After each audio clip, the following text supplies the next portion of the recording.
దేవుని యొక్క మహా పరిశుద్ధమైన కృపను బట్టి ఈ ప్రస్తుతింపబడిన పరిశుద్ధ శిలువ ధ్యాన 31వ అనగా చివరి 10 దినముల ప్రశస్తమైనటువంటి కుమరింపు అనుభవములోనికి దేవుని పేరిట ప్రవేశించిన మీ ఎల్లరకును శుభములు, క్షేమ, సమాధానములు త్రిత్వ దేవుడు దయచేయును గాక. అందరికీ మరణాత మరణాత. దేవుని యొక్క వాక్యములో మరి 31 దినములు 24 సిలువలు మరి తగు కార్యక్రమ పరిస్థితులను బట్టి పలు ప్రాంతాలకు వెళ్ళటం ద్వారా ఎప్పుడో అయిపోవలసింది. కానీ మరి దేవుని జీవితం దేవుడు అనుగ్రహించిన సమయాన్ని బట్టి మన లక్ష్యమే 28 సిలువల యొక్క పరిపూర్తి కాబట్టి మరి దేవుడు ఇచ్చిన జ్ఞానాన్ని బట్టి గతించిన దినమున హతసాక్షుని యొక్క వరుస, హతసాక్షుడు మోసిన సిలువ, తద్వారా మనం పొందుకున్నటువంటి సూక్ష్మ మర్మ జ్ఞానాన్ని గురించి ప్రభు వాక్యంలో తెలుసుకున్న ఈ దినమున 25వ సిలువ అని పిలువబడుతున్న మరి యొక్క సిలువను గురించి జ్ఞాపకం చేసుకుందా. పరిశుద్ధ గ్రంథములో నుండి నేటి దిన ధ్యానాంశ వాక్య భాగము అపోస్తలుడైన ఉన్న యోహాను రాసిన సువార్త 3వ అధ్యాయము 16వ వచనాన్ని చదువుకుందాము.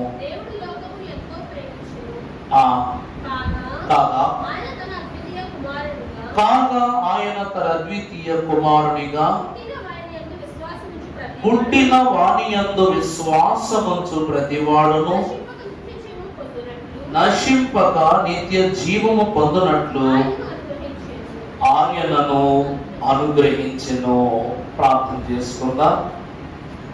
పరిశుద్ధుడై ఉన్న మా దేవ, ఆత్మస్వరూపి, రక్షణ స్వరూప్య సంహితుడై మమ్మలను నడిపించుచున్న దేవాది దేవుడు ఉన్న మా యేసు ప్రభువా, నీకు వందనములు. పరమ భక్తులన్నట్లుగా ఇహ పరమున నిన్ను గాక ఎవరిని ప్రేమింపగలము? ఎవరిని ప్రేమింపవశమే? విహరించెదను యేసుని వెంబడి, మహిమ రాజ్యముతో మహిమగా వేడగా అన్నారు. కాబట్టి నీ ప్రేమ మాధుర్య సంపత్తిని పొందుకును సిలువానుభవములు ప్రవేశించి ఉన్న నాకు, సిలువలో ఉన్నటువంటి మరి శుద్ధి కలిగిన స్థితులను, గడ్డు వాక్కులు కలిగిన ఈ లోకమునకు సమాధానకరముగా నీవే మాకు వాక్యము ద్వారా బయలుపరచి, లోకము విసురు ప్రతి ప్రశ్నకు సిలువ సమాధానము ద్వారా మేము జవాబివ్వగలుగు ధన్యతను అనుగ్రహించుమని, సిలువ ద్వారా నూతన భాగ్యమును వరమును ప్రాప్తింపజేయుచున్న యేసు నామాన వేడుకొనుచున్నాం తండ్రి, ఆమేన్. నిత్య జీవాధిపతి అయిన యేసు క్రీస్తు యొక్క కృప, నిత్య జీవమిచ్చు సిలువదారి అయిన దేవుని ప్రేమ, నిత్య జీవమును మనపై అనుగ్రహించి కుమరించుచున్న పరిశుద్ధాత్మ తండ్రి బాల్య సహవాసము, నిత్య జీవ భాగ్యం అనుభవించు మీ ఎల్లరకును రాకడ కాలమున త్రిత్వ దేవుడు సదా అనుగ్రహించి దీవించునుగాక. ఆమేన్. ప్రభువునందు దేవుని ప్రియబిడ్డలారా, చదవబడిన వాక్యాంశములో దేవుడు లోకమును ఎంతో ప్రేమించెను కాగా తన అద్వితీయ కుమారునిగా పుట్టిన వాని యందు విశ్వాసముంచు ప్రతివాడును నశింపక నిత్య జీవము పొందునట్లు ఆయనను అనుగ్రహించెను. దేవుని వాక్యములో నశింపక నిత్య జీవము పొందునట్లు ఆయనను మన కొరకు అనుగ్రహించెను. దేవుడు లోకమును ప్రేమించడాన్ని బట్టి కుమారుని ఇచ్చారు. చాలా గొప్ప మాట. అద్వితీయ కుమారుని తండ్రించుట. తర్వాత క్రమానుసారమైన పాఠంలో చూస్తే తన అద్వితీయ కుమారునిగా పుట్టిన వాని యందు విశ్వాసముంచు ప్రతి వాడును నశింపక. ఇదో పదం, రెండు పదాలు చూసుకోండి. లోకమును ఎంతో ప్రేమించడాన్ని బట్టి దేవుడు తన ప్రియకుమారుని లోకానికి పంపించారు. తండ్రి పని అయిపోయింది. ఇప్పుడు కుమారుడు అయ్యున్న లేక అద్వితీయ కుమారుడు అయ్యున్న యేసు క్రీస్తు ప్రభువు యందు విశ్వాసముంచు ప్రతివాడు. లోకాన్ని ప్రేమించడాన్ని బట్టి కుమారుడు మనకు కలిగాడు. కానీ కుమారుడిని ప్రేమింపని వాడు ఎవడైనను కూడా లోక వ్యామోహములు చిక్కుకొని నశించిపోవలసిన వాడే. అందుకే అద్వితీయ కుమారుని యందు విశ్వాసముంచు ప్రతి వాడు నశింపక అనే పదం అక్కడ వాడబడింది. దేవుని వాక్యాన్ని బట్టి చూస్తే నశించిపోవు వారికి వెర్రితనము, రక్షింపబడు వానికి దేవుని శక్తి అనే పదము సిలువ ద్వారా కలుగుతుంది. ఇక్కడ విశ్వాసముంచు ప్రతి వాడు అంటే యేసు క్రీస్తు ప్రభువు యందు విశ్వాసము దృఢపడాలి అంటే దేవుని సిలువ యందు మనకి కలగాలి, అతిశయం కలగాలి. అందుకే భక్తుడు అంటాడు, నేనైతే దేవుని యందును ఆయన కుమారుని యందును ఆయన సిలువ యందును తప్ప మరి దేని యందును నేనేం చేయను, అతిశయపడను అని పరమ భక్తుడు పౌలు సెలవిస్తున్నారు. ఈరోజు సిలువ యందు కలిగిన గొప్ప అతిశయాన్ని బట్టి లోకములకు కలిగిన కుమారుని బట్టి లోకము రక్షింపబడుతుంది, కానీ నశించిపోయిన దాన్ని వెదకి రక్షించుటకు వచ్చిన మనుష్య కుమారుని మనము రక్షణానుభవముగా పొందుకోవాలి అంటే ఆ నశింపు నుండి మనలను రక్షించగలుగు సిలువను మనం చేరుకోవాలి. మీకు అర్థమయ్యేలా చెప్పాలంటేనండి, ఒక బొమ్మ ఉంది. ఆ బొమ్మలో 10 రూపాయలు బ్యాటరీ వేస్తాం. ఈ 10 రూపాయల బ్యాటరీ తీసేస్తే అది 1000 రూపాయల బొమ్మ అయినా కూడా ఏం కాదు, పనిచేయదు. అవునా కదా? యేసు క్రీస్తు ప్రభు వారు 33.5 సంవత్సరాలు ఈ లోకములో మన కొరకు దేవుని చేత చెక్కబడి అమూల్యమైనటువంటి రూపముతో చెక్కబడి మనల్ని ఆకర్షించుటకు వచ్చిన మన ముద్దైన బొమ్మ ప్రభు. అంతే కదండి, ముద్దైన బొమ్మ. ఈ బొమ్మ ఏంటి, ప్రభువు ప్రేమతో అంటే ఆయన యొక్క క్రియలతో, ఇప్పుడు బొమ్మ ఉంటది, ఆ బొమ్మ అది ఆడుతుంటే మనకు ఆనందం వేస్తుంది, అది నడుస్తుంటే మనకు ఆహ్లాదం కలుగుద్ది, అది మాట్లాడితే మనకు ముచ్చట కలుగుద్ది. అలాగే ప్రభు కూడా మాట ద్వారా ముచ్చట, క్రియల ద్వారా ముచ్చట, ఆయన యొక్క చేష్టల ద్వారా, ఆయన యొక్క పనుల ద్వారా ముచ్చట కల్పించారు. ఇవన్నీ 33.5 సంవత్సరాలు ప్రభు మన ఎదుట కనపరిచిన క్రియలు. కానీ క్రియలు లేని విశ్వాసము వ్యర్థము అని భక్తుడు అన్నాడు. కాబట్టి ఈ క్రియలన్నీ కూడా నెరవేర్పులోనికి రావాలి, చిరకాలము నిలిచిపోవాలి, సదాకాలము విశ్వాసుల యందు నెరవేర్చబడాలి అంటే మాత్రము ఈ క్రియల యొక్క ఫలాన్ని ఎక్కడ నెరవేర్చాలంట, సిలువ మీదే నెరవేర్చాలి.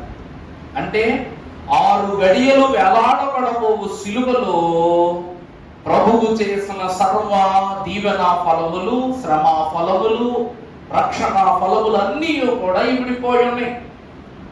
ఈ బ్యాటరీలు కొనటానికి 10 రూపాయలు 20 రూపాయలే ఉంటాయి, కానీ ఇవి వెయ్యకపోతే ఆడవలసిన బొమ్మ ఆడదు, పాడవలసిన బొమ్మ పాడదు, తన యొక్క చేష్టలను మన కంటికి చూపించదు. ఈరోజు ఈ బ్యాటరీలే ఈ బొమ్మకు జీవం కదండి. ఈ బ్యాటరీలు ఈ బొమ్మకు ఏంటంట, జీవం. అలాగుని ఆ అద్వితీయ కుమారుని యందు, అద్వితీయుడు అనగా నశింపని వాడు, మరణము లేనివాడు, మృత్యుంజయుడు, అజేయుడు, అసూరుడయ్యున్నవాడు. కాబట్టి అట్టి ప్రభువు యందు విశ్వాసముంచు మనము ఆయన పిలుపును బట్టి ఆకర్షింపబడాలి, ఆయన ఆత్మను బట్టి ఆకర్షింపబడాలంటే నశింపని నిత్య జీవ ఫలమై ఉన్న ఆయన సిలువను ఆనుకొని ఉండాలి. ఆ మాట అర్థమవుతుందా? సిలువ అనగా బ్యాటరీ వంటిది, అది బలమునిస్తుంది. సిలువను గూర్చిన వార్త నశించుతున్న వారికి వెర్రితనం, కానీ రక్షింపబడిన వారికి శక్తి, దేవుని శక్తి. ప్రభువునందు దేవుని ప్రియబిడ్డలారా, ఈ దినమున మన ప్రార్థన లేక మన ధ్యానాంశము నిత్య జీవ సిలువ. మన అంశం ఏంటండి? నిత్య జీవ సిలువ. దేవుని యొక్క వాక్యములో ప్రభువు యోహాను సువార్తలో చదువన్నమాట. దేవుడు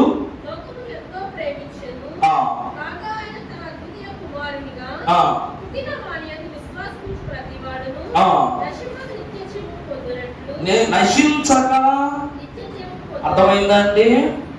సిలువను బట్టి మనం ఏం కావట్లేదంట, నశింపక.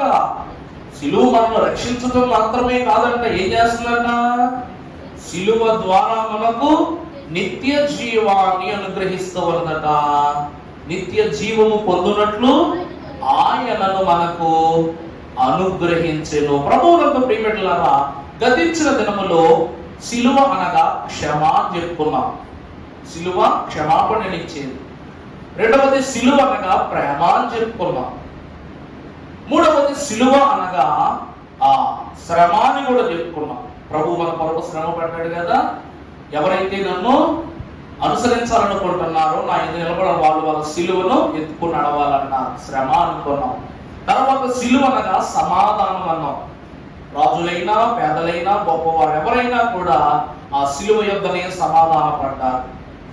ఇన్ని స్థితులను కనపరిచిన సిలువ నిత్య జీవమునకు మార్గమని కూడా మనం ఈ దినమున వాక్యములో గ్రహించాలి. అందుకే ప్రభువు దేవుని వాక్యము ద్వారా మన తండ్రి గారి చేత రాయించిన ఒక పాట, నీకు తోడైయుంటిని నీ మనవి ఆలించియుంటిని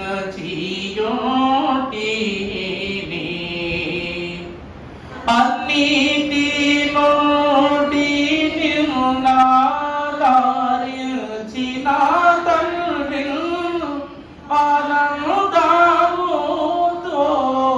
స్తోత్రించు చుండుము నీవే అని నమ్మిక యేసు నాకు నీవే అని నమ్మిక.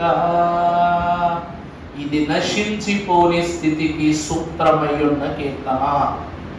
మరి నిత్య జీవమునకు సూత్రమై ఉన్న కీర్తన ఏమిటంటే, మరణంబులో నాకు చిరజీవమెవరు, మరణంబునకే గొప్ప మరణమెవరు, విరివి లేని మహిమ సేనలు దరినుండగా నన్ను చెంత స్థిరముగా స్థాపించునెవరు, సిల్వబడ్డా.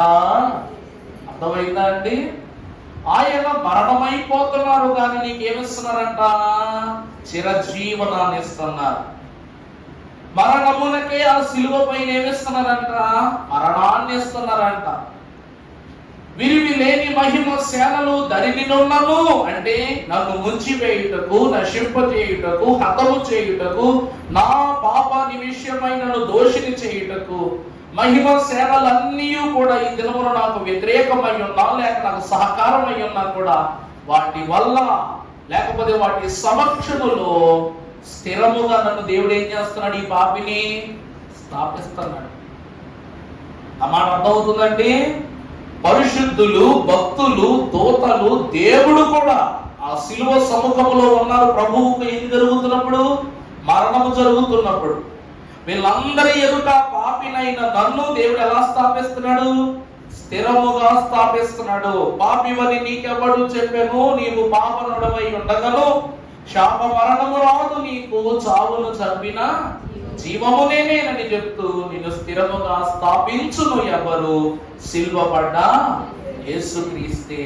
సిలువ నిత్య జీవమునిచ్చుచున్న గొప్ప భాగ్యమై ఉన్నది. ప్రభువునందు దేవుని ప్రియబిడ్డలారా, సిలువ లేనిదే నిత్య జీవము లేదు. ప్రభు యొక్క వాక్యాన్ని బట్టి చూస్తే నిత్య జీవ సిలువ అనగా నిత్య జీవ మార్గము. నిత్య జీవ సిలువ అంటే ఏంటండి? నిత్య జీవ మార్గము. దేవుని యొక్క వాక్యములో మనం చదువుకుందాం. యోహాను సువార్త 14వ అధ్యాయము 6వ వచనం చదువమ్మా. యేసు నేనే మార్గమును సత్యమును జీవమును నా ద్వారానే తప్ప ఎవరునూ తండ్రి యొద్దకు రారు. మొదటిగా మీరు చూసినట్లయితే సిలువ యొక్క నిలువబడి ఉన్న దేవునిని బట్టి, దేవుని సముఖాన్ని బట్టి, పాపులమైన మరణ బట్టి ప్రభు అంటున్నారు, నేనే మార్గమును సత్యమును జీవమును, నా ద్వారానే తప్ప నా తండ్రి యొద్దకు ఎవడును రాలేడు. మొదటిగా నేనే మార్గము అంటున్నారు ప్రభువు. ప్రభునందు దేవుని ప్రియమిత్రులారా, నిత్య జీవ మార్గము అని ప్రభువు పేరిట సిలువనున్నది నిత్య జీవ మార్గము అని చెప్పాం కాబట్టి ఇక్కడ ప్రభువే మార్గము అని సెలవిస్తున్నారు. యోహాను సువార్త 10వ అధ్యాయము 9వ వచనంలో ప్రభువు మనందరికీ అనువైన ఒక మాట చెప్తున్నారు. చదువు అమ్మా. నేనే ద్వారమును,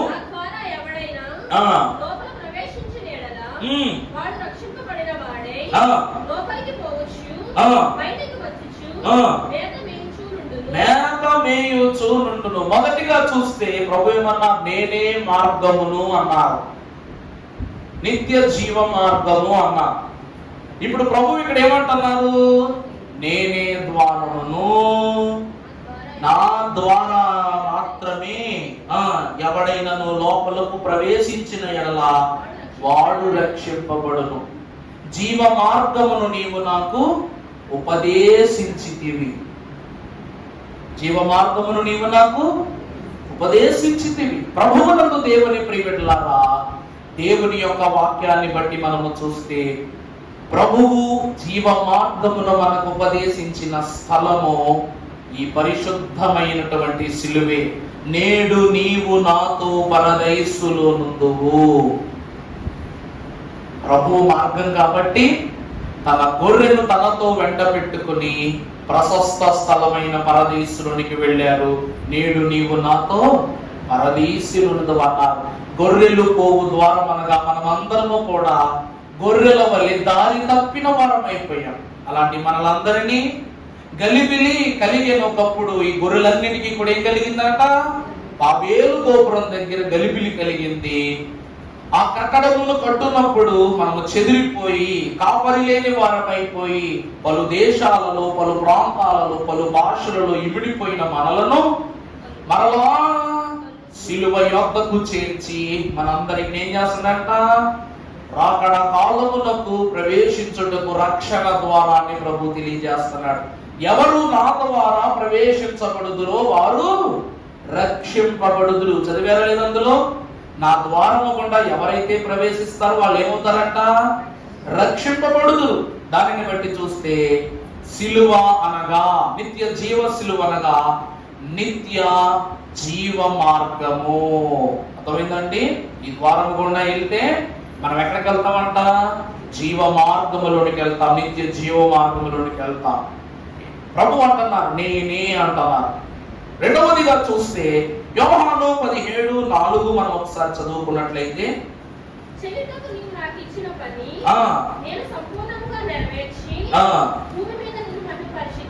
భూమి మీద నేను నిన్ను మహిమపరచితిని తండ్రి, లోకము పుట్టక మునుపు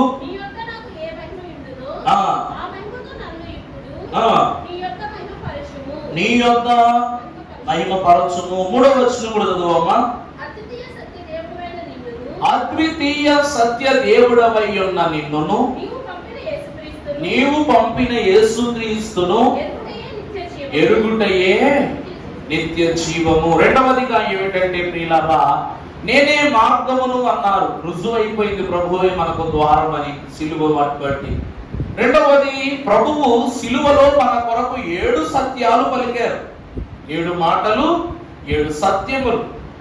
క్షమాపణ, విమోచన, రక్షణ, వియోగము, విజయము. ఇలా ఉన్న 7 మాటలను ప్రభు మన కొరకు పలికి ఉన్నారు. కాబట్టి అందులో ఈ 7 మాటలు కూడా ఏమై ఉన్నవి, సత్యములై ఉన్నవి. ఏమై ఉన్నవండి? సత్యములై ఉన్నవి. ఇందాక మీరు చదివిన వాక్య భాగాన్ని బట్టి దేవుడు లోకమును ఎంతో ప్రేమించను కాబట్టి తన అద్వితీయ కుమారునిగా పుట్టిన వాని యందు. అక్కడ మనకు పరిచయం చేస్తున్నది అద్వితీయ కుమారునిగా. కానీ ఇక్కడేమని పరిచయం చేస్తున్నారు తెలుసా? అద్వితీయ సత్యదేవుడవైన నిన్నును నీవు పంపిన యేసుక్రీస్తు ప్రభువును ఎరుగుటయే నిత్య జీవము. ప్రభువునందు దేవుని ప్రియబిడ్డలారా, మొదటిగా తండ్రిని ఆయన పంపిన సత్య స్వరూపియగు తండ్రి సత్యవంతుడు, ఆయన పంపిన కుమారుడు సత్యవంతుడు. వీరి ఇద్దరిని ఎరుగుటయే నిత్య జీవము. అసలు సత్యం అంటే ఏంటండి? సత్యం అంటే ఏంటి? సత్యం అంటే ఏంటండి? సత్యము అనగా నీ వాక్యమే సత్యము. ప్రభు ఎవరు? ఆ వాక్యమే శరీరధారి అయి కృపా సత్య సంపూర్ణునిగా. సత్యాన్ని చూసారా? కృపగా సత్యముగా మన మధ్యకు వచ్చి మనతో నివాసము చేసెను అనగా దేవుని యొక్క వాక్యం అంటుంది సత్యము అనగా ఈ వాక్యమును ఎవరైతే గైకొంటున్నారో, ప్రభు అంటారు దేవుని వాక్యమును చదువువాడు దానిని విని గైకొను వారు ధన్యులు. అవునా కదా? ఈ వాక్యము సత్యము కాబట్టి దీనిని విన్న మనము ధన్యులము. సత్యము అనగా నిత్య జీవ సత్యము అని ప్రభు వాక్యం సెలవిస్తూ ఉంది. ఇది రెండవది. మూడవది నేనే జీవమును. యోహాను 11:25 చదువునానా?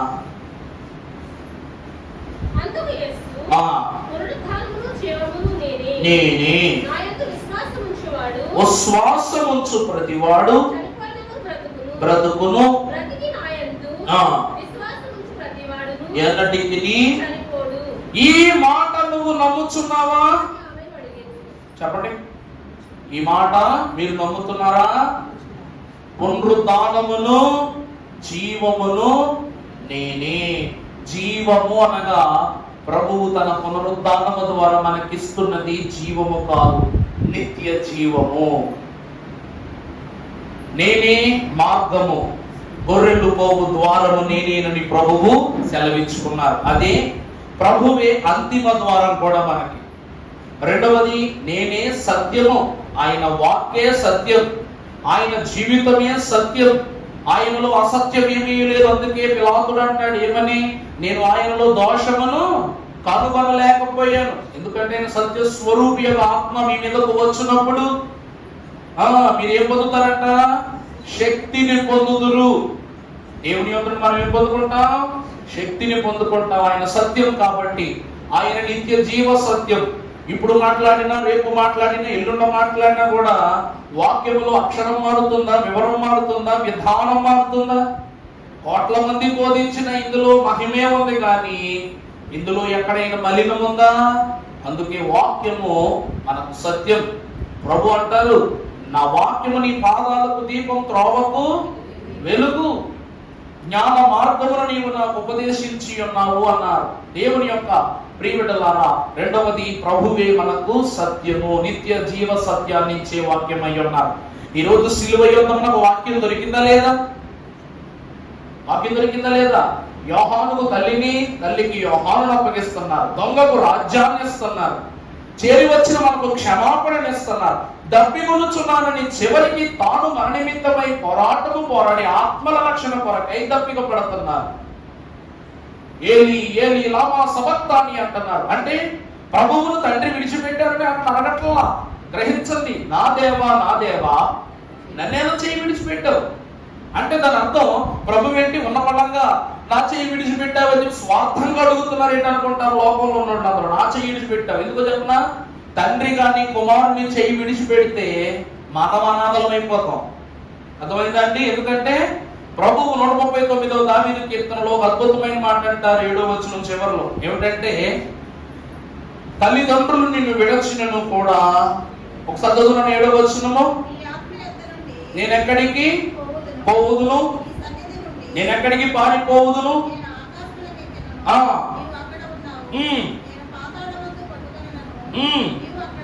అక్కడ ఉన్నావు. నేను వేకువ రెక్కలు కట్టుకుని సముద్ర దిగంతకములో నేను నివసించినను అక్కడ కూడా నీ చేయి నన్ను. ఇప్పుడు అర్థమైందండి? తల్లి విడిచిపెట్టినా, తండ్రి విడిచిపెట్టినా, బంధుమిత్రులు విడిచిపెట్టినా మిమ్ములను అనాథలుగా విడుదలని వాగ్దానం చేసి మనం చేయబట్టుకుని నడిపిస్తున్నాడు దేవుడి లోకంలో. అలాంటి ప్రభు మన చేయబట్టుకున్నారు. ఈయన తండ్రి చేయబట్టుకున్నారు. ఇప్పుడు ఆకస్మికంగా తండ్రి చెయ్యి విడవబడింది అంటే ఇక్కడ కుమారుడు విడవబడట్లా. ఎవరు విడవబడుతున్నారు? మనం అనాథలమైపోతాం తండ్రి గారి చెయ్యి విడిచిపెడితే. కుమారులు యెహోవా అనుగ్రహించు స్వాస్యం. ఈరోజు ఈ స్వాస్యం ఏమైపోద్ది? అనాథలైపోతారు. తండ్రి లేరు కదా, మనం తండ్రి చేయి విడిచిపెట్టేసరికి బిడ్డలు ఏమైపోతారండి? అనాథలైపోతారు. అందుకే ప్రభు అక్కడ కూడా మన కోసం ఏడుస్తున్నారు. అక్కడ కూడా మన కోసం ఎలీ ఎలీ లామా సబక్తానియా. ప్రభువునందు దేవుని ప్రియబిడ్డలారా, అక్కడ కూడా మన కొరకే ప్రభు ఆవేదన పొందుతున్న కారణం ఏమిటంటే ఈ 7 మాటలలో జీవమున్నది. ఏమి చేయించున్న ఎరుగరు కనుక క్షమించు. క్షమించు అంటే దాని అర్థం ఏంటి? నశింపజేయవద్దు. రెండవ మాట ఏంటండి? 7 మాటల్లో రెండవ మాట, అమ్మా నేడు నీవు నాతో పరదేశిలో నుండు. అనగా దొంగకు దేవుడిస్తున్నటువంటి వరం. ఈరోజు ప్రతి మనుష్యుడు కూడా దొంగలు దేవుని రాజ్యాన్ని స్వతంత్రించుకున్నారు అని ఇక్కడ రాయబడి ఉంది మోషే ధర్మశాస్త్రం ప్రకారం. కానీ ఇక్కడ ఒక దొంగ దేవుని రాజ్యాన్ని స్వతంత్రించుకున్నాడు. ఘోరాపరాధము చేయగలిగిన వాడైనను అతని దొంగతనముతో ఇప్పటి వరకు ధనాన్ని దోచుకున్నాడు. ఈ రోజు దేవుని యొక్క హృదయమును, పరిశుద్ధ జీవాంతస్తును దోచుకున్నాడు. దేవునితో రాజ్యాన్ని సంపాదించుకున్నాడు. అక్కడ దొంగ అయినప్పటికీ కూడా క్షమించమని వేడుకొనగా ప్రభు అతను విడిచిపెట్టలేదు. మూడవ మాట అమ్మా ఇదిగో నీ కుమారుడు, ఇదిగో నీ తల్లి. అక్కడ తల్లి కూడా నిత్య జీవమునకు పాత్రురాలే. యోహానుడు నిత్య జీవమునకు పాత్రుడే కాబట్టి వారిని కూడా విడనాడట్లా. నాలుగో మాట, నా దేవా నా దేవా నన్నేలా చేయి విడిచితివి. దాని వివరం చూసాం. 5వది దప్పిగొనుచున్నా. 6వది సమాప్తమైనది. 7వది నా తండ్రి నా ఆత్మను నీ చేతికి అప్పగించుకొనుచున్నా. ప్రభువునందు ప్రియబిడ్డలారా, ఈ 7 మాటల్లో ఎక్కడైనా ఏ రీతిగా చూసినా తన స్వంతంగా ఆలోచించుకుని ప్రభు అడిగిన కోరిక ఏదైనా ఉందా లేదా? ఎక్కడైనా? ఎక్కడా లేదు. అన్ని మన కొరకే. అందుకే అయ్యగారు కీర్తనలో రాశారు, యేసు నా కొరకే రాబోరేనో, క్రీస్తు యేసు నీ కొరకే రానుడేనో. యేసు నీ కొరకే, యేసు నీ కొరకే, యేసు నీ కొరకే, యేసు నీ కొరకే, యేసు నీ కొరకే, యేసు నీ కొరకే, యేసు నీ కొరకే రావలయునో, క్రీస్తు యేసు నీ కొరకే రానుడేనో. ఆ పాటలో యేసు నీ కొరకే శ్రమలు పొందే, యేసు నీ కొరకే శిక్ష పొందే, యేసు నీ కొరకే మరణము పొందే, యేసు నీ కొరకే నిందలు పొందే, యేసు నీ కొరకే పునరుద్ధానములు కూడా బతికింది నీ కొరకే, చనిపోయింది నీ కొరకే, దెబ్బలు తింద నీ కొరకే, అన్నిటిదీ విషయంలో నీ కొరకే. ఎందుకు నీ కొరకే అంటే నీకు నిత్య జీవము అనుగ్రహించుటకే ఆయన సిలువ మీద వేలాడబడిన వాడైన. సిలువ అనగా ప్రాణాన్ని హరించేది కాదు, ప్రాణాలను నిలువబెట్టేది, జీవింపజేసేది సిలువ. కూర్చోవానికి వెర్రితనం, అది చంపే వధస్తంభముగా వెర్రివాడి కనబడుతుంది, కానీ అందులో నుండి కిరణములుగా మన కొరకు ప్రజ్వలింపబడుతున్న దేవుని శక్తి జీవమై ఉన్నది. అందుకే నేనే మార్గమును సత్యమును జీవమును అని తెలుసుకునే ఏకైక స్థలము సిలువ. ప్రభువునందు దేవుని ప్రియబిడ్డలారా, అందుకే దైవజనులు అన్నారు సిలువ అనగా నిత్య జీవ సూత్రము అన్నారు. సిలువ అనేది ఏ సూత్రం అంట? నిత్య జీవ సూత్రం. రోమాపత్రిక 6వ అధ్యాయము 23వ వచనం చదవమ్మా. ఏలయనగా మరణము. అయితే అర్థమైందండి? పాపము వలన వచ్చిన జీతము మరణము, కానీ దేవుని కృపావరము. కృపావరము అంటే సిలువ మనకేమై ఉన్నది? కృపావరమై ఉన్నది. ఈ వరము వలన యేసు క్రీస్తు ప్రభువునందు మనకు దేవుడు అనుగ్రహించినది ఏంటంట? నిత్య జీవము. అందుకే అసలు కుమారుని యందు మనము సిలువ వరమును పొందుకునేది నిత్య జీవము అని ఎందుకు అంటున్నారంటే భక్తులు, ఎవరు యేసు క్రీస్తు ప్రభువును విశ్వసిస్తారో వాళ్ళే నిత్య జీవము గలవారు అన్నారు. ఎందుకంటే యేసుక్రీస్తు ప్రభు వారు రొట్టె పంచి పెడుతున్నప్పుడు శిష్యులైన వాళ్ళందరికీ ఒక అనుమానం వచ్చింది. ప్రభువా మా పితరులకు ఆ కాలంలో మన్నా పెట్టావు, వాళ్ళు దాన్ని భుజించారు, చనిపోయారు. ఇది కూడా అలాంటి ఆహారమేనా? ఏమండి, నా మాట అర్థమవుతుందా? ప్రభువా, ఇప్పుడు నువ్వు ఇది నా ఆహారం అంటున్నావు, నా దేహం అంటున్నావు, చివరికి నువ్వు కూడా మరణిస్తానంటున్నావు. ప్రభు కూడా ఏమంటున్నారు? నేను మీ కొరకు మృతి పొంది 3వ దినం పునరుద్ధారణలో ఇస్తానని ప్రభు అని చెప్పారు కదా. నువ్వేమో ఈ విందు సమయంలో మాకు మాట చెప్పావు, ఈ ఆహారమును ఎవడు భుజించునో వాడు ఎన్నటెన్నటికి చనిపోడు అని అంటున్నావు. ఆ రోజు మా పితరులు కూడా ఆకాశం నుండి తండ్రి అన్నం పెట్టారు, మన్నాను పెట్టారు, దానికి వాళ్ళు తిన్నారు, అంతా బాగుంది, పుష్టాన్న భోజనంగా తిన్నారు. కానీ కనాను దేశము యొక్క నడి బొడ్డులు చనిపోయారు, వాళ్ళు ద్వారము యొద్ద చనిపోయారు. ఇది అలాంటి ఆహారమేనా? ఇది అటువంటి ఆహారమేనా? ఇది తాత్కాలిక జీవమునిచ్చే ఆహారమేనా అని ప్రభువుని అడిగితే ప్రభు అంటున్నారు, ఇది జీవాహారము. ఇదే ఆహారము, జీవాహారము. ఇది నేను ఏ రీతిగా మీలో జీవించుచున్నామో దీనిని భుజించుట ద్వారా నేను మీలో అంతకంతకు ఫలించబడబోదును. కాబట్టి ఈ జీవాహారమును భుజించువాడు నిత్య కాలము జీవించునని ప్రభు చెప్తున్నారు. అందుకే కుమారుని యందు విశ్వాసముంచు ప్రతివాడు నిత్య జీవము పొందును. వాక్యం చదువుకున్నాం. యోహాను 3:36 చదువమ్మా. యోహాను సువార్త 3వ అధ్యాయం 36వ వచనం.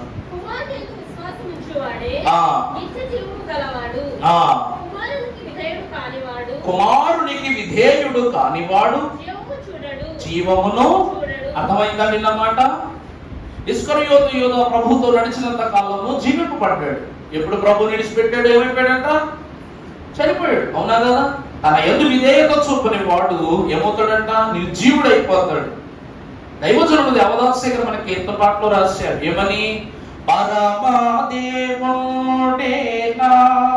పక్షమయ్యుండగా అరుడేమి చేయగలడు? ఆ పరమజనకుండేనా పట్టయ్యుండగా పాప అరుడేమి చేయగలడు? తర్వాత చరణములో దైవాత్మ ఏ నా తనువులో నుండగా నన్ను దయ్యాలేమి చేయును? ఆ జీవాత్మ ఏ నా జీవమై ఉండగా నన్ను నిర్జీవుడు అనగా నీ జీవమును హరించువాడు దుష్టుడు, నిర్జీవుడు నన్నేమి చేయగలడు అంటున్నారు. ప్రభువు నందు ప్రియబిడ్డలారా, కుమారుడు అనగా జీవింప చేయువాడు. నీ బలహీనతల నుండి, భయముల నుండి, భారముల నుండి నిన్ను జీవింప చేయవాడు. కాబట్టి ఆయన ఆహారమును పుచ్చుకొనుట ద్వారా మనం ఏం పొందుకుంటున్నాం? నూతన బలమును పొందుకుంటున్నాం, నూతన శక్తిని పొందుకుంటున్నాం. అందుకే కుమారుని యందు ఎవరు విశ్వాసముంచుదురో వారు నిత్య జీవమును పొందిన వారు అంటున్నాడు. అందుకే వాక్యం అంటుంది, సిలువలో ఏముందంట? రక్తం ఉందంట. సిలువలో ఏముందంటండి? రక్తం. సిలువకి ఏముంది? మనకు కనబడుతున్న సిలువలో ఏముందండి? రక్తం. ప్రభు మోసి మోసి మోసి మోసి ఆయన దేహము మీద ఉన్న రక్తం అంతా ఎక్కడ కనబడుతుంది? మనకి సిలువ మీదే కనబడుతుంది. ఆ సిలువ రక్తములోనే క్షమాపణ ఉంది. ఆ ఆ సిలువ కట్టుకున్న రక్తంలో ఏముందంట? క్షమాపణ ఉంది. ఆ క్షమాపణలోని మనకు నిత్య జీవితము ఉన్నది. అందుకే సిలువే నా శరణాయనురా అని మనం పాడుకుంటూ ఉన్నాం. ప్రభువునందు దేవుని ప్రియబిడ్డలారా, దేవుని వాక్యమును గ్రహించండి. సిలువే నిత్య జీవ సూత్రము అనుటకు ప్రభువు కాచిన సిలువ, ప్రభువు విడచిన సిలువ, ప్రభువు ప్రతిష్ఠించిన సిలువ, ప్రభువు అనుభవించిన సిలువ, సంఘమును సజీవముగా నిలిపివేయు సిలువ, నిత్య జీవ సిలువ. ఇది రెండవ స్థితి. మూడవదిగా మీరు చూసినట్లయితే పరిశుద్ధ గ్రంథములో నుండి గలతీయులకు రాసిన పత్రిక 2వ అధ్యాయము 20వ వచనము చదువుకున్నట్లయితే, నేను క్రీస్తుతో కూడా సిలువ వేయబడి ఉన్నాను, ఇకను జీవించువాడను నేను కాను, క్రీస్తు ప్రభువే నాయందు జీవించుచున్నారు. నన్ను ప్రేమించి దేవుని కుమారుని అందరి ప్రభువునందు దేవుని ప్రియబిడ్డలారా, పౌలు మహాభక్తుడు భక్త సంఘకోటికి రాస్తున్న అద్భుత సత్యము, నేను క్రీస్తుతో కూడా సిలువ వేయబడి ఉన్నాను, ఇక జీవించువాడను నేను కాను, క్రీస్తే నాయందు. దైవజనులు అంటున్నారండి, పౌలు శ్రమ అనుభవిస్తున్నాడా, లేకపోతే స్టెఫను విషయంలో, తను చేసిన పాపక్రియల విషయంలో, తను గతించిన కాలం అనుభవించినటువంటి చెడు లోకానుసారమైన స్థితుల విషయంలో తను శ్రమను అంగీకరిస్తున్నాడా అని విశ్లేషణ చేసినప్పుడు ఈ నిత్య జీవ సిలువ అనే అంశాన్ని ఈ దినమున ఈ ఒక్క అంశం పట్టుకోవడానికి నాకు పట్టిన టైం 3 గంటలు. బొబ్బుల్లో నేను ఇక్కడ పడుకున్నా తెలుసా, అంటే కోడిగా మేము పడుకున్నాను, ఆ తర్వాత పడుకున్నాను అన్నమాట. ఇక్కడ పౌలు అంటున్నాడు, నేను క్రీస్తుతో కూడా సిలువ వేయబడ్డాను. ఎందుకు క్రీస్తుతో సిలువ వేయబడాలి? ఎందుకు పౌలు క్రీస్తుతో సిలువ, అసలు సిలువ వేయబడాలి అనే ఆలోచన పేతురుకు రాలేదు, యోహానుకు రాలేదు, ఏ శిష్యుడికి అపోస్తలుడికి కూడా రాలేదు, పరిశుద్ధాత్మ పొందుకున్న తర్వాత కూడా రాలేదు ఎవరికి. సిలువలో మనం ఉంటే బాగుండు ప్రభువుతోని. ఒక దొంగ యొక్క క్షమాపణలు చూసిన తర్వాత కూడా ఎవరికి ఆలోచన తట్ల. కానీ క్రీస్తుతో కూడా నేను సిలువ వేయబడి ఉన్నాననే సాక్ష్యాన్ని దిట్టుగా పలికిన పౌలు మహాభక్తుడు ఈ లోకానికి చెప్పిన ఒకే ఒక మాట, ఎప్పుడు మనము సిలువలోనికి ప్రవేశిస్తామో అప్పుడు సిలువలో ఉన్న ప్రభు మనలోనికి ప్రవేశిస్తారంట. ఆ మాట అర్థమైందండి? ఇక్కడ ప్రభు ఉన్నారు, సిలువ మీద ప్రభు ఉన్నారంట. ప్రభువా నేను నీతో పాటు సిలువ మీద ఉంటానని సిలువ ఎక్కామనుకోండి, ఈ సిలువ మీద ఉన్న ప్రభు ఎక్కడికి వచ్చేస్తారంట? మనలోనికి వచ్చేస్తారంట. నీకు అర్థపడటం అంటే అంటు కట్టబడటం. చెట్టుకి ఏం కట్టబడటం? అంటు కట్టబడటం. ఈ చిన్న కొమ్మగా ఉన్న నువ్వు ఒక చెట్టుకు అంటు కట్టబడితే ఆ చెట్టు యొక్క సారమంతయు కూడా నీలోనికి ప్రవేశించి నువ్వు పువ్వుగానో పండుగానో లేకపోతే ఇంకేదైనా స్థితిగానో ఫలిస్తావు. ఈరోజు క్రీస్తు మనలో ప్రవేశించుట అనగా అది జీవమై ఉన్నది. క్రీస్తు మనలో ప్రవేశిస్తే మనకి ఏం కలుగుతుందండి? జీవము. ఇక జీవించుచున్నవాడను నేను కాను, క్రీస్తే నాయందు జీవించుచున్నాడు. దైవజనుడు దేవదాసయ్య గారు దీనిని గురించి మనకందరికీ అవగతమయ్యే ఒక అద్భుత చరణాన్ని రాశారు. పాడుకుందాం ఒకసారి. నీ రూపాలావణ్యములు నా రూపాలావణ్యములగును, నీ రూపాలావణ్యములు నా రూపాలావణ్యములగును, నా రాతము ప్రతి నిమిషము నీలో, నా రాతము ప్రతి నిమిషము నీలో దారగా ప్రవహించును అది జీవము, దారగా ప్రవహించును అది జీవము మనోవికారము ఓడదు నీకు మహిమ తలంపులే కావలెనో. నేను క్రీస్తుతో కూడా సిలువ వేయబడ్డాను. సిలువ వేయబడగానే ఇక నుండి నాలో ఎవరు జీవిస్తున్నారు? క్రీస్తు నాలో జీవిస్తున్నారు. అంటే నా రూప లావణ్యములు, అంటే పౌలు అను నా రూప లావణ్యములని ఎవరి రూప లావణ్యములు అయిపోయినాయి? క్రీస్తు రూప లావణ్యములుగా మార్చబడ్డాయి. రెండవది, నా రక్త మాంసములు అనగా నా రక్తము అనగా దేవుని రక్తము ప్రతి నిమిషము నాలో ధారగా ప్రవహించును, అది ఏ జీవము. గనుకనే సిలువ అంటే బెదిరిపోవద్దు, అదరిపోవద్దు, కదిలిపోవద్దు, దానిని వదిలిపోవద్దు అంటున్నారు భక్తులు. సిలువని ఏం చేయకూడదంట? వదిలిపోకూడదు. సిలువ ఎదుటి నుండి కదిలిపోకూడదు. సిలువను మనం ఏం చేయాలి? హత్తుకొని ఉండాలి. ఎందుకంటే ఆ సిలువ రక్త ధారలు, ఆ రూప లావణ్యములు మనకి ఇవ్వబడుతూ ఉన్నవి కాబట్టి ధారగా ప్రవహించుట ద్వారా మనకి ఏం కలుగుతుందంట?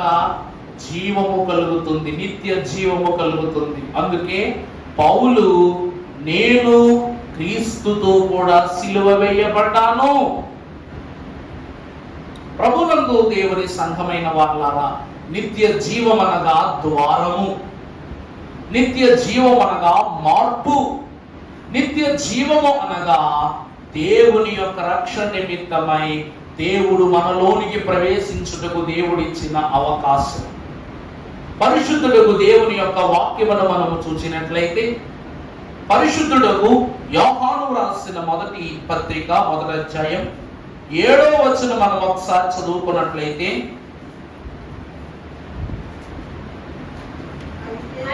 అయితే ఆయన వెలుగులో ఉన్న ప్రకారము మనమును వెలుగులో నడచిన ఎడల మనము అన్యోన్య సహవాసము గలవారమై యుందుము. అప్పుడు ఆయన కుమారుడై ఉన్న యేసు రక్తము ప్రతి పాపముల నుండి మనలను పవిత్రులుగా చేయును. ప్రభువు నందు దేవుని ప్రియబిడ్డలకు అర్థమవుతుందండి? మరలా ఒక్కసారి ఏమనుకోకుండా చదువన్నమాట. సిలువ అను వెలుగులో ఉన్న ప్రకారము మనమును కూడా ఎక్కడ ఉండాలంట? వెలుగులో ఉండాలి. గలవారమై యుందుము.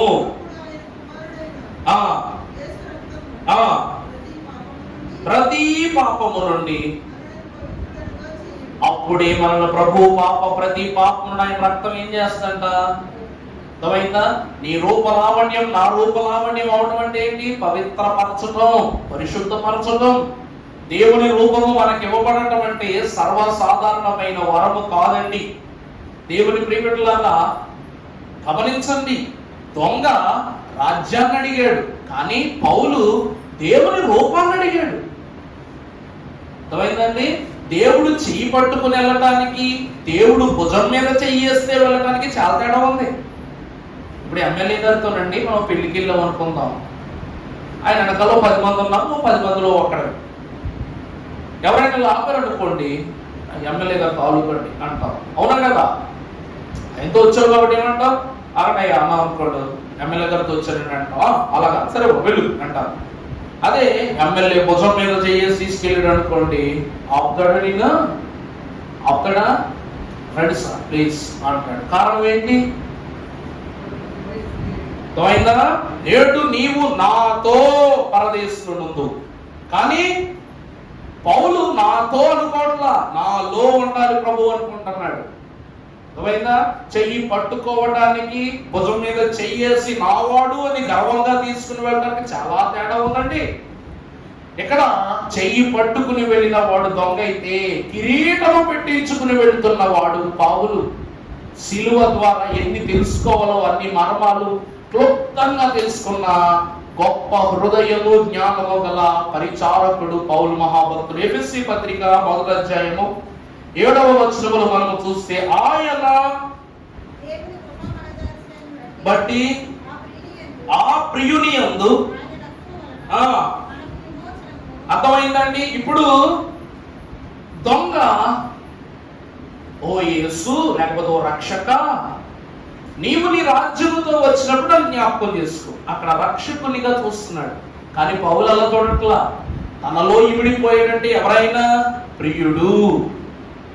అక్కడ వాక్యం ఏముందండి?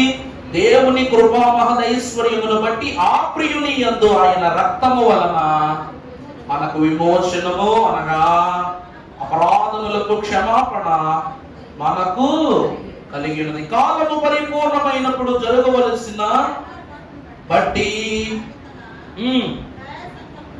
తన రక్తమును గూర్చిన మర్మమును మనకు తెలియజేసి మనకు సంపూర్ణమైన జ్ఞాన వివేచన కలుగుటకు మన ఎడల విస్తరింపజేసెను. పౌలే లేకపోతే సిలువ విస్తరణ జరిగేది కాదు. ఇది మాత్రం ఖచ్చితంగా చెప్పగలను.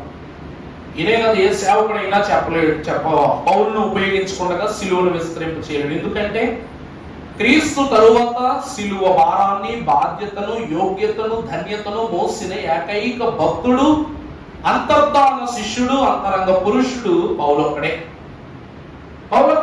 ఎందుకంటే శ్రమగా కొనిపోయిన ప్రభువును శ్రమలోనే పొందుకున్న ఏకైక ధన్యుడు పౌలే. కళ్ళు పోయిన తర్వాతే అసలైన కళ్ళు తెరవబడ్డాయి పౌలుకి. అర్థమైందండి? కళ్ళతో ప్రభువును చూడలేకపోయాడు. కానీ ఎవడు యోహాను మహాభక్తుడు ఒక అద్భుతమైన పాట రాస్తాడు. ప్రభు యేసు నా రక్షక నొసగు కన్నులు నాకు నిరతము నేను నిన్ను చూడ అంటాడు.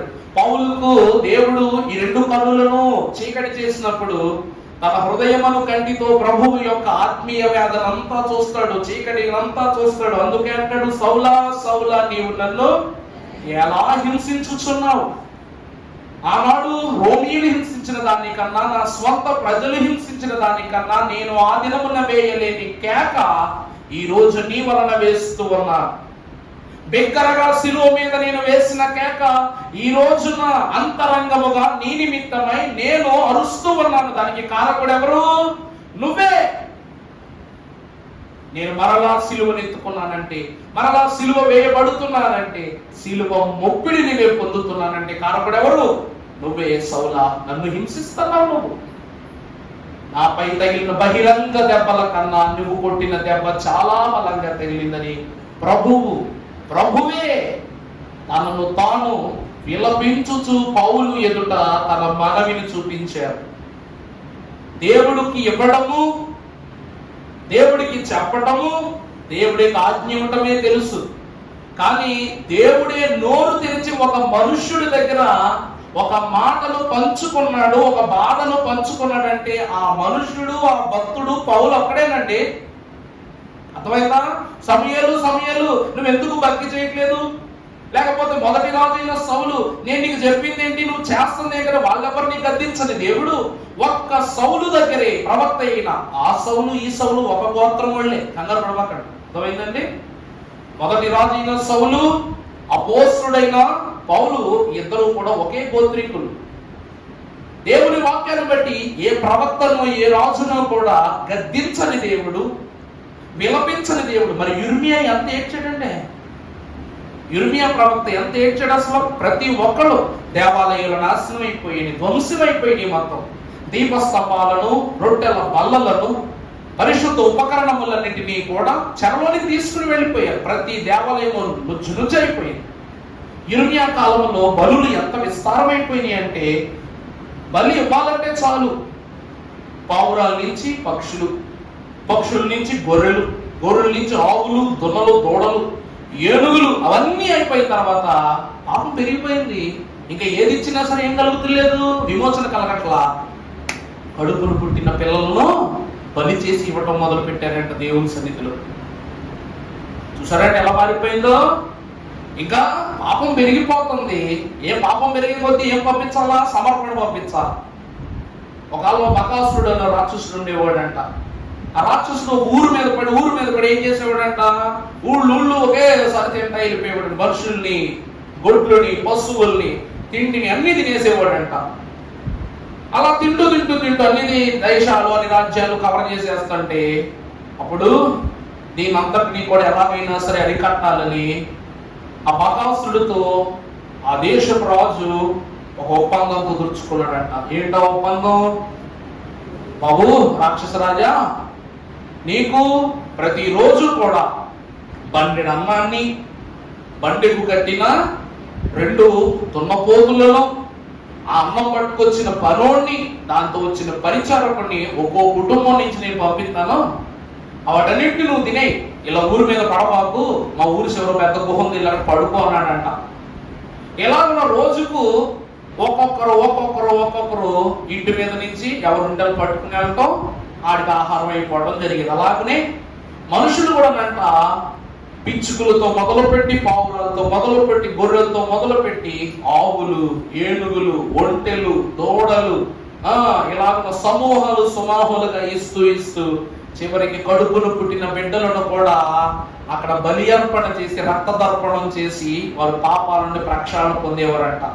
ఇలాగున దేవుని యొక్క దృష్టికి మరింత పాపులైపోవడం వలన ఆ కాల ప్రవక్త అయిన యిర్మీయా అంటాడు, హృదయం అన్నిటికంటే మోసకరమైపోయింది, ఇది ఘోరమైన వ్యాధి కలదైపోయింది. ఎంత వ్యాధి అంటే పిల్లలను కూడా చూడలేని దౌర్భాగ్యం, కన్న బిడ్డలను కూడా చంపేసే దౌర్భాగ్యంలోకి వచ్చేస్తాం. దీన్ని గ్రహింపగలవాడు ఎవడూ లేడు. ప్రభువా వింటున్నావా అని ఏడుస్తూ ప్రవక్త మొదటి నుంచి ఎవరికి ఏడుస్తూనే ఉంటాడు. అందుకే విలాప వాక్యాలు 6 అధ్యాయాలు.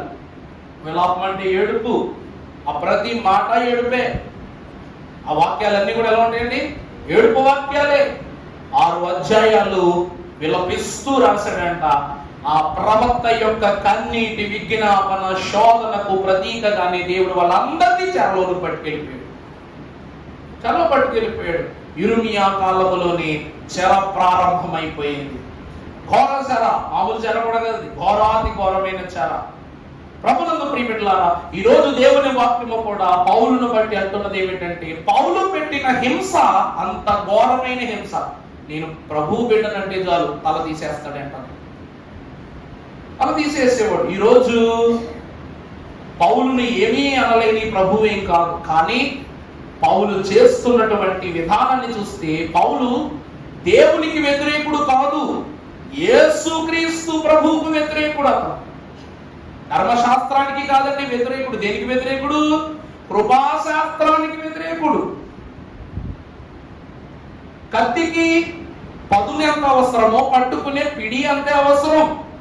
పిడి లేకుండా కత్తిని ఉపయోగించలేము, పిడి ఉన్నను కత్తి లేకపోతే కత్తిని ఉపయోగించలేము. ఈరోజు కృపాశాస్త్రం అనేటువంటి సాధనము నెరవేర్చబడాలి అంటే ధర్మశాస్త్రం అనుసరించాలి. ఇది తప్పు అని చెబుతూ సౌలు తీసిన ప్రాణములు కొన్ని వందలు. అందులోనే నిన్నటి హతసాక్షి అయిన స్టెఫను కూడా ఒకడు. అతని చావును కళ్ళు వేసుకుని చూశాడు తప్ప అయ్యో తప్పు అని చెప్పలేదు. ఈరోజు దేవుని వాక్యం అంటుంది, అంత ఘోరాది పాపములను నేను చేసి ఉన్నాను కాబట్టి నా దేవుడు నా ద్వారా హింసింపబడ్డాడు. నేను కూడా క్రీస్తుతో ఏం పొందుకోవాలి? శిలువ శ్రమను పొందుకోవాలి అని పౌలు మహాభక్తుడు తన వాక్కును వెల్లడి చేశాడు. పరిశుద్ధ గ్రంథముల నుండి రోమీయులకు రాసిన పత్రిక 5:1 ఒకసారి చదువమ్మా. కాబట్టి తీర్చబడి దేవునితో మనం ఏం కలిగి ఉందమో? సమాధానమును కలిగి ఉందము. ప్రభునందు ప్రియబిడ్డలారా గమనించండి. కాబట్టి విశ్వాస మూలమున మనము నీతిమంతులుగా తీర్చబడి మన ప్రభువైన యేసుక్రీస్తు ద్వారా దేవునితో సమాధానము కలిగి ఉందము. ఎందుకంటే ఆయన ద్వారా మనము విశ్వాసము వలన ఈ కృపయందు ప్రవేశము గలవారమై అందులో నిలిచి ఉండి దేవుని మహిమను కూర్చిన నిరీక్షణను బట్టి అర్థమవుతుందండి.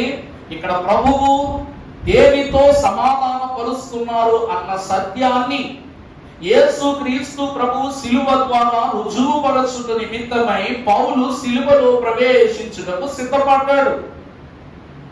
అందుకే దైవచనుడు నాకెంత ప్రోత్సాహనందముల్ అనేటువంటి దాంట్లో ఎవరు నా భక్తికి హితమైనట్టి పునాది ఎవరు నా కంఠంబును నెత్తెన్ పాటలతో, ఎవరు నా పాపముల భారము నెత్తుకొని దేవునికి నాకును చివరకు స్నేహము గల్పిరి. ఒక్కసారి సిలువ పడ్డ పక్కకు తీసేసి యేసుక్రీస్తు అనండి, అనండి. గుర్తు యేసుక్రీస్తు అంటే పరిపూర్ణమా మాట? నీ భక్తికి పునాది సిలువ మీద పడిన ప్రభువే. అందుకే ఈరోజు సిలువ ధ్యానం చేస్తున్నాం. రాకడ ధ్యానాలే చేయట్లేదు మనం, కానీ ఏ ధ్యానాలు చేస్తున్నాం? సిలువ ధ్యానాలు చేస్తాం. ఎవరు నా కంఠంబు నెత్తెన్ పాటలతో, నిజమే, సిలువను వ్రాలి యేసు పలికిన పలుకుల యందు విలువలేని ప్రేమామృతమును నేను క్రోలితిరా, నీ సిలువే నా శరణాయనురా అని పాడుకుంటున్నాం. సిలువేమై ఉన్నది? మనకు శరణై ఉన్నది. ఎవరు నా పాపముల భారము ఎత్తుకుని దేవునికి నాకు చివరకు స్నేహంబు గల్పిరి. సిలువ పడ్డ యేసుక్రీస్తు ప్రభునందు ప్రియబిడ్డలారా, భారము మోయిచున్న సమస్త జనులారా నా యొద్దకు రండి.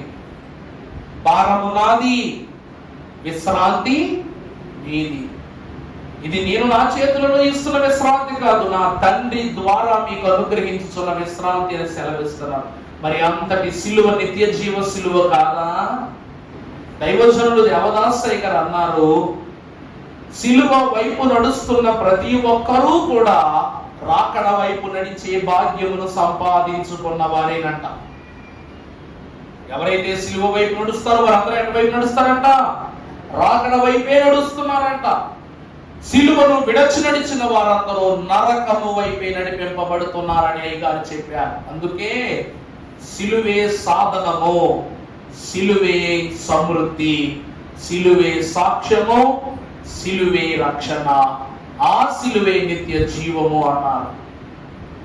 చివరిగా నా మాటలను ముగిస్తూ పరిశుద్ధ గ్రంథముల నుండి కొరింథీయులకు రాసిన 2వ పత్రిక 5:17.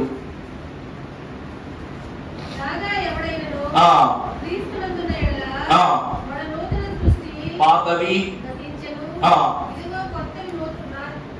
ఇదిగో సమస్తమును క్రొత్తవాయెను. ప్రభువునందు ప్రియబిడ్డలారా, ఇప్పుడు సిలువ ద్వారా మనకన్నీ కూడా దేవుడు అనుగ్రహింపజేసేశారు, అన్నిటినీ అనుగ్రహింపజేశారు. కాబట్టి ఇప్పుడు నీ పాత స్థితులను ఏమైపోయినాయి?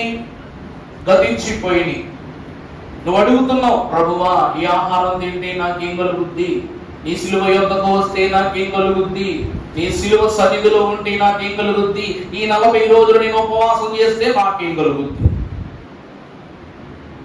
7 మాటలు ఆచరిస్తే ఏం కలుగుద్ది? పునరుద్ధాన పండుగ ఈస్టర్ పండుగకు వస్తే ఏం కలుగుద్ది? ఇదే కదా. ఏమి కలుగుద్ది, ఏమి కలుగుద్ది అంటాం కన్నా ఈ 40 రోజులు దేవుని సన్నిధికి వస్తే ఏమి తొలగిపోద్దో దేవుడు చెప్తాడు. రా సిలువ యొద్దకు. ఏమి కలుగుద్ది అన్నదానికంట మన దగ్గరండి ఏమి తొలగిపోద్దో చెప్తారు. పాపం తొలగిపోద్ది, శాపం తొలగిపోద్ది, దోషము తొలగిపోద్ది, దుర్నీతి తొలగిపోద్ది, అవినీతి తొలగిపోద్ది, సాతాను తొలగిపోతాడు, దయ్యాలు తొలగిపోతాయి. నీలో ఉన్న ప్రతి దుర్గుణములు కూడా దేవుడు తొలగించేస్తాడు. సిలువ కడిగేస్తుందంట ప్రతి మనిషిని కూడా. సిలువ ఏం చేస్తుందండి? కడిగేస్తుందంట. దేవుని వాక్యము ద్వారా ప్రియులారా, పాత మనిషి అక్కడే నశించిపోవును. సిలువ ద్వారా కొత్త మనిషి అనగా నర రూపముతో సిలువ యొద్దకు వచ్చిన నువ్వు నిత్య జీవము పొందుకొని నవ రూపమును అనగా క్రొత్త రూపమును పొందుకొని బయటకు వెళతావు. ఇదిగో క్రీస్తు యందు నూతన సృష్టి, పాతవన్నీ గతించిపోవును, అన్నీ కూడా క్రొత్తవాయెను అన్నారు. ప్రభునందు ప్రియబిడ్డలారా, దేవుని యొక్క వాక్యము పేరిట ఈ సన్నిధిలోనికి వచ్చిన మనకు సిలువ అనగా సిలువ రక్తము, సిలువ అనగా క్షమాపణ, సిలువ అనగా రక్షణ, సిలువ అనగా సాక్ష్యము, సిలువ మాత్రమే జీవము.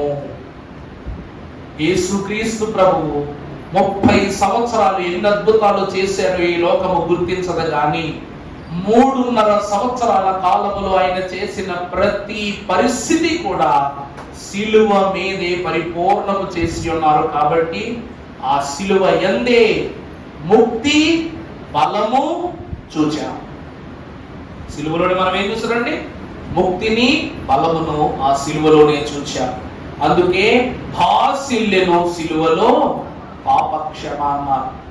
మా తండ్రి గారు నిన్ను చేరగానే క్యాసెట్ సుమారు 18 సంవత్సరాలు అయిపోయింది ఆ క్యాసెట్ రిలీజ్ అయ్యి. అందులో ఒక అద్భుతమైనటువంటి పాట ఉంటుంది, పాపానికి జీతం మరణం అని. అందులో ప్రభువు మనకు వచ్చిన అవకాశాన్ని గురించి ఒక చరణం రాశారు డాక్టర్ కె విల్సన్ గారు అని. ఆయన అంటారు, నిన్నటి దినము రాదు, నేడు నీ సొంతము కాదు. నిన్నటి దినము రాదు, నేడు నీ సొంతము కాదు. చేరుము యేసుని నేడు, వీడుము పాపపు గోడు. పాపానికి జీతము మరణము, పాపికి యేసే శరణము. యేసుని చరణము కలుషము హరణము, యేసు జయించే మరణము. పాపానికి జీతము మరణము. నిన్నటి దినము మరలా సిలువ యొద్ద నీకు కనబడదు, మళ్ళా రాదు. నేడు ఇక నుండి నీ సొంతములో ఉండదు. ఎవరి సొంతమైపోద్ది?